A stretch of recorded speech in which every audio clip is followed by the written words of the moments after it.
मेघा, ये क्या कर रही है? कीड़े लगी हुई सब्जियां पतीले में डाल रही है और अच्छी सारी नीचे फेंक रही है। मैंने ठीक से देखा नहीं माँ। ये तब होता है जब आदमी कहीं होता है और उसका मन कहीं और होता है। चल उठ, मैं करती नहीं हूँ। माँ, मैं कर लूंगी। सब्जी खराब हो तो उसे फेंक देते हैं, लेकिन आदमी खराब है कह के उसे फेंकते नहीं, सुधार लेते हैं। ये मैं नहीं, मेरी माँ कहती थी। मेघा, मेघा मेघा मेघा मेघा मेघा, तुम्हारे लिए एक सरप्राइज है। पूछो क्या? पहेलियां बुझाने का मेरा मूड नहीं है। आज शाम को कमानी हॉल में अनुराधा पौडवाल और कुमार शानू का प्रोग्राम है। ये लो उसके टिकट, गो एंड एंजॉय। मुझे नहीं जाना। You go and enjoy. अरे, तुम्हारे पसंदीदा सिंगर का प्रोग्राम है और तुम मना कर रही हो? मैंने कहा ना मेरा मूड नहीं है। समझ गया। यानी जीजा जी को अब तक भुला नहीं पाई तुम। नहीं भूलने को मैं कोई लैला नहीं और वो कोई मजनू नहीं है। तो फिर क्या प्रॉब्लम है? क्या दुख है तुम्हें? कुछ बताओगे भी? कहा ना कोई दुख नहीं है, कितनी बार कहूँ? देख बेटी, जब तक तू ठीक नहीं होती ना, हमें भी चैन नहीं आएगा। जा, जाके प्रोग्राम देख के आ। जा ना, जा बेटा, जा प्रोग्राम देख के आ। लेडीज एंड जेंटलमैन, आपके चहेते कलाकारों को सुनने का ये सौभाग्य हमें मिस्टर विजय और मेघा विजय विश्वनाथ से प्राप्त हुआ है। अब मैं star producer doctor D Rama Naidu से प्रार्थना करूंगा कि वो मेघा विजय विश्वनाथ के हाथों इन कलाकारों का सम्मान करवाएं। Doctor D Rama Naidu. Hello. Oh, hello, sir. Madam, please come to the dais. Please come. Please. Please.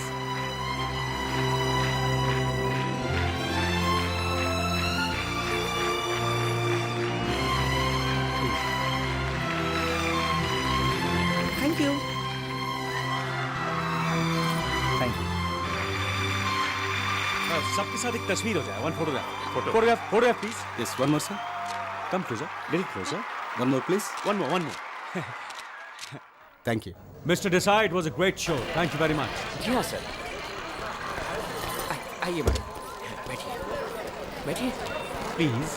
Thank you once again. जी थैंक यू।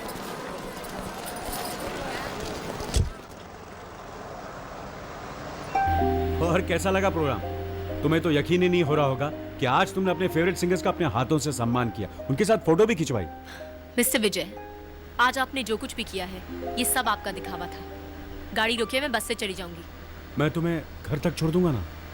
क्या भरोसा, शादी करके 1 साल बाद छोड़ देने वाला आदमी बीच रास्ते ही छोड़ दे। ये मौका मैं आपको नहीं दूंगी। Come on Megha. Please stop the car. I said stop the car. Okay.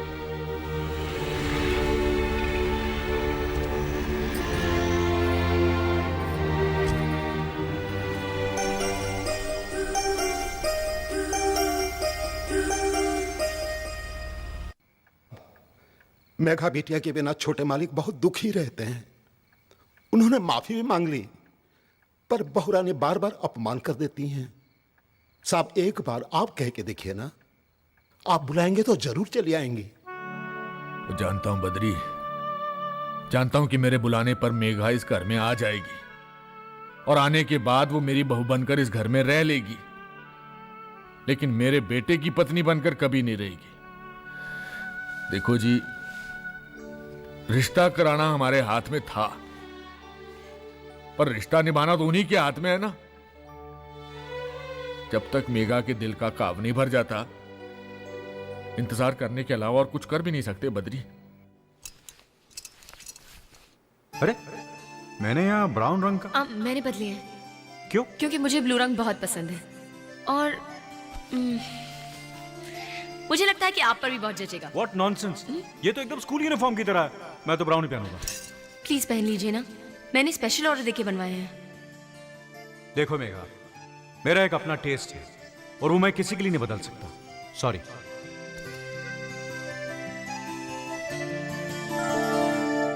Madam, MD साहब ने आपको बुलाया है।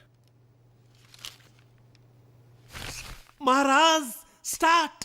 चलो, मेरे कमरे की हर चीज नीली होनी चाहिए, यानी कि ब्लू। जी। ब्लू कुर्सियां। जी। Blue table. जी। ब्लू सोफे। जी। May I come in, blue... sir? Please come in. Blue दरवाजे, जी। ब्लू दीवारें, जी। ब्लू पर्दे, जी। ब्लू टेलीफोन, ब्लू पंखे, ब्लू पेन, ब्लू कंप्यूटर, समझ गया महाराज, समझ गया। मतलब आपकी पत्नी को ब्लू पसंद है, इसलिए आप ऑफिस में हर चीज ब्लू साते हैं। राइट। महाराज आप ग्रेट पर्सनैलिटी हो। मतलब पत्नी की पसंद आपकी पसंद, पत्नी का सुख आपका सुख, पत्नी का दुख आपका दुख, पत्नी का ब्लू आपका ब्लू।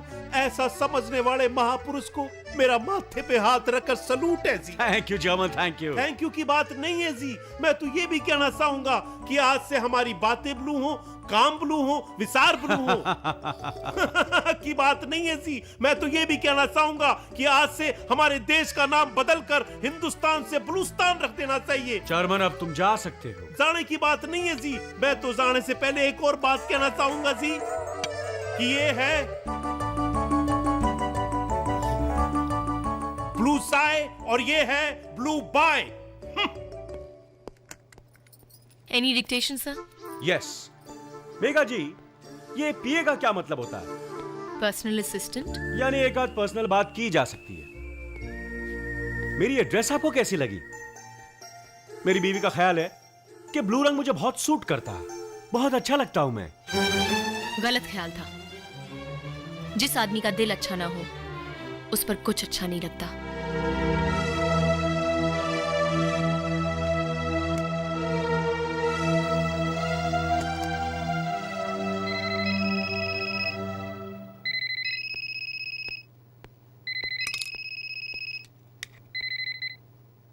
हेलो, मैं सुधाकर बोल रहा हूँ जीजा जी।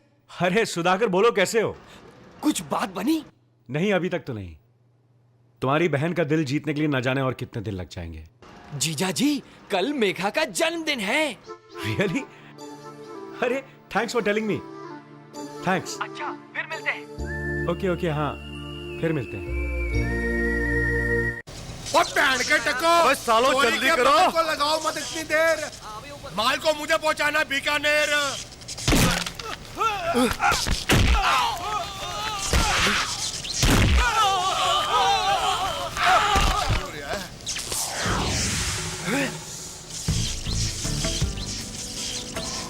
रातीलाल जी, लगता है हमारा भांडा किसी ने फोड़ दिया है।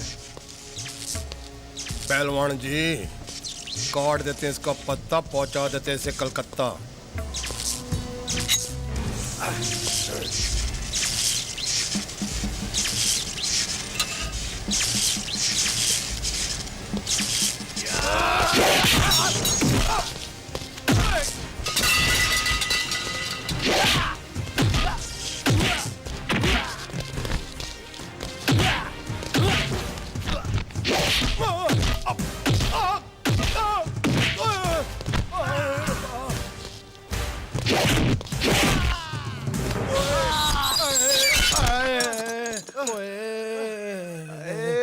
हे परम पिता परमेश्वर, मार मार के पहुंचा दिया महाबलेश्वर। ओम तत्सवितुर्वरेण्यं भर्गो देवस्य धीमहि धियो यो नः प्रचोदयात्।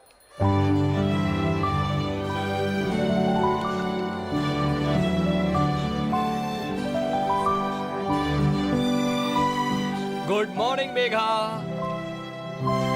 Hey, many happy returns of the day.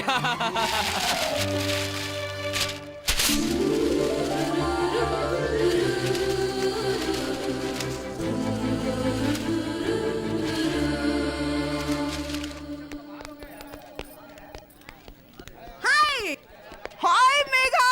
ये सुबह सुबह ऑफिस में क्या हो रहा है? जन्मदिन है मेघा। किसका? अपने बॉस की बीवी का। और तुमको पता है उन्होंने ना सारे स्टाफ को एक एक महीने की सैलरी बोनस में दी है। पर एक बात मेरी समझ में नहीं आई, ये बोनस तो दिवाली और दशहरे पे मिलता है, बीवी के बर्थडे पे थोड़ी। उसी बात तो आपकी 16 आने सच है, पर अपने विजय बाबू के लिए क्या है ना जी, पत्नी का जन्मदिनी दिवाली है, जन्मदिनी दशहरा है, जन्मदिनी होली है, जन्मदिनी नया साल है, और इसलिए ना ये जन्मदिन का बोनस है और ये जन्मदिन की मिठाई का डिब्बा है। What a grand birthday. लगता है हमारे बॉस अपनी बीवी से बड़ा ही प्यार करते हैं। ओजी सिर्फ प्यार, मेरी कैलकुलेशन तो कहती है कि विजय साहब का प्यार, विजय साहब का दुलार, विजय साहब की कार, विजय साहब का बार, विजय साहब के दिल का तार तार ना अपनी पत्नी के लिए मैन्युफैक्चर हुआ है बस।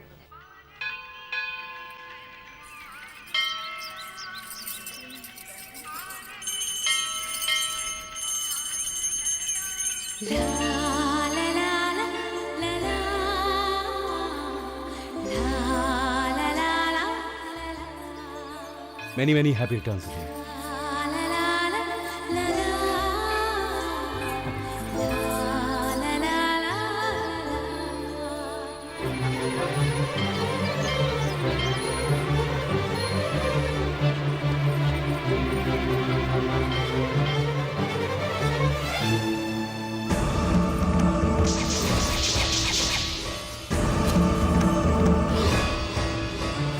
ये क्या बेवकूफों की तरह बिहेव कर रही हो?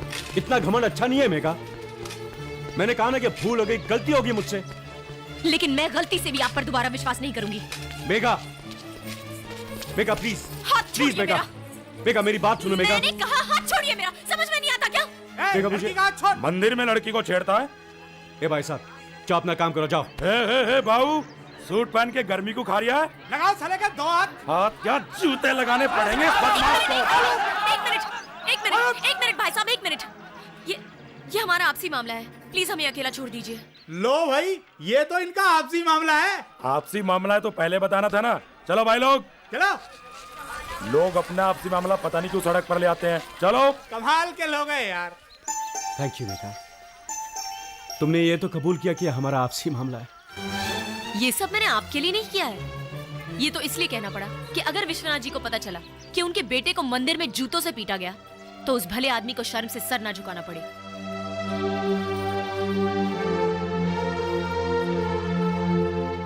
जिद की भी एक हद होती है मेघा। डोर इतनी भी नहीं खींचनी चाहिए कि वो टूट जाए। अरे कटी पतंग की तरह हो जाएगी तेरी जिंदगी। तू मेरी जिंदगी की फिक्र मत कर, मैं खुद कर लूंगी। अपनी भूल मान तो ली जीजा जी ने। अब क्या तुम्हारे पैरों पर गिर जाएं, थक के अमेरिका चले गए और वही किसी दूसरी लड़की से शादी कर ली तो क्या सारी जिंदगी मैके में पड़ी रोती रहेगी? अरे ऐसे भी पति है जो मारते पीटते रहते हैं। एक बार मायके भेज देते हैं तो वापस बुलाने का नाम नहीं लेते। ये बेचारे तो हाथ जोड़ रहे हैं, मिन्नत कर रहे हैं कि वापस लौट आओ। हमारा तो कहीं आना जाना दुश्वार हो गया है। ना किसी शादी में जा सकते हैं, ना किसी फंक्शन में। हर कोई यही पूछता है, क्यों री तेरी बहन ने पति को छोड़ दिया क्या? ऐसी शर्म आती है कि धरती फट जाए और हम उसमें समा जाए। बेटी, हम सब तेरी भलाई के लिए कह रहे हैं, तेरा दिल दुखाने के लिए नहीं। बेटियां मायके तब रहती हैं जब वो विधवा होती हैं या फिर कुंवारी। शादीशुदा लड़की दुनिया की नजरों में फांस की तरह चुभती है। अगर इतने ही नापसंद है जीजाजी तो शादी क्यों की? पहले क्यों नहीं मना कर दिया? मना ही किया था दीदी, लेकिन तुम्हें और माया को जिंदगी भर विधवाओं की तरह मायके में रोना ना पड़े इसलिए हाँ करनी पड़ी। तुम लोगों की जिंदगी सुधारने के लिए मैंने अपनी जिंदगी तबाह कर ली। वरना जो आदमी पहले से ही कह दे कि वो सिर्फ 1 साल के लिए पत्नी बना के देखेगा, उसके साथ मुझ जैसी पगली के सिवाय और कौन शादी करेगा? क्यों रे, मुझे उग जाने से तू मर्द बन गया? एक चपरासी की नौकरी तक नहीं ढूंढ सका खुद से और मुझे जिंदगी का चलन सिखा रहा है। और तुम क्या कह रही थी दीदी कि पति के साथ कैसा बर्ताव करना चाहिए? लेकिन जब शादी के बाद तुम 3 साल के लिए मायके में रोती पड़ी रही और ऑपरेशन करवाने तक तुम ससुराल ना जा सकी, उस वक्त अपने बर्ताव से अपने पति को क्यों नहीं मना लिया? और तू शर्म से धरती में गड़ जाना चाहती है ना? लेकिन जब तेरा पति अपने लालची माँ बाप के पीछे छुप गया था तुझे कुंवारी माँ बनाने के बाद, उस वक्त तुझे शर्म नहीं आई? अरे मैं तो अपना घर समझ के वापस आई थी, यही सोचकर कि पति ने 1 साल बाद निकाल दिया तो क्या हुआ। 22 साल जिनके साथ रही हूँ वो तो मेरे अपने मुझे सहारा देंगे। क्या पता था कि सगे भाई बहन ही सुइयां चुभोएंगे। और मेरी माँ, वो भी उनका साथ देगी। अरे अगर कोख से जन्म देने वाली माँ ही अपने कान बंद कर ले तो मैं अपना दुखड़ा किसे सुनाऊंगी? किसे सुनाऊंगी अपनी पीड़ा? सुन माँ, अगर मेरा पति ये कहता कि वो बाहर ही रहेगा तो उसके साथ मैं जीवन बिता लेती, लेकिन ना जाने कब मुझे ही बाहर निकाल दे। ऐसे पति के साथ मैं नहीं रह सकती। साल में एक बार दिखता वो पति मैं चला लेती, लेकिन एक साल रख के छोड़ देने वाला पति मैं नहीं सह सकती। जिंदगी भर मुझसे दूर रहे वो पति मैं सह लेती, लेकिन जो कहे कि उसके दिल में मेरे लिए कोई जगह नहीं है, ऐसे पति के साथ मैं कैसे रह सकती हूँ माँ? नहीं रह सकती, नहीं रह सकती, नहीं रह सकती।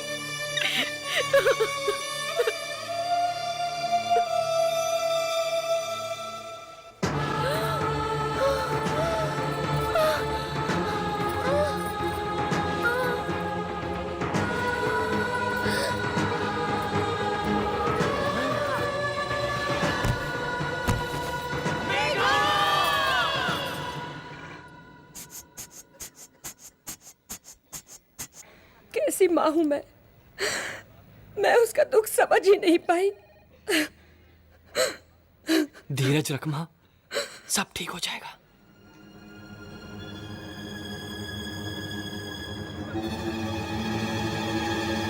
कॉन्ग्रेचुलेशंस, आपकी बेटी माँ बनने वाली है।